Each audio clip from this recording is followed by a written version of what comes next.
साईं मसइलो आहे जो हिते शराबपुर हिकिड़ो नओं दादागिरी सिलू में पैदा थियो आहे। उन हिकिड़ी दादागिरी करे माना हिकिड़े असांजी कॉलोनी मां रस्तो माना असांजी दीवार करे असांजे माना घरनि खे डैमेज कयो आहे।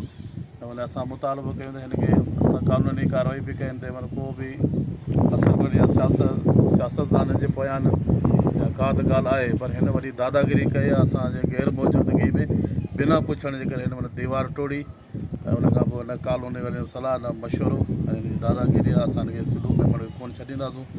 असांजो इंसाफ़ु कयो वञे, हिननि नाइंसाफ़ी कई आहे। केर बि ऑफिसर अचे सियासतदान अचे वरी ॾिसे असां केॾी नाइंसाफ़ी कई आहे। असांजे स्कूल खे बि डैमेज कयो आहे, असांजे घर खे बि डैमेज कयो आहे ऐं दादागिरी सां माना 2:30 बजे हिन पंहिंजी दीवार कराए हलियो वियो।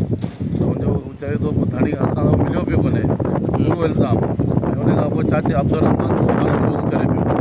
चाचे अब्दुर रहमान चए थो वरी कान्हे त इहो ग़लति आहे। इहो सिलू में माना असां सां कोन छॾींदा, जहिड़ो थींदो असांखे पादर हणंदासीं। असां इंसाफ़ु कयो वञे, असां NCB कटाई आहे। पुलिस अञा ताईं कुझु कयो आहे? पुलिस कुझु बि न कयो आहे। तव्हां छा मुतालबो? असांजो मुतालबो हुनखे कानूनी कटड़े में हणंदो वञे, गिरफ़्तार कयो वञे।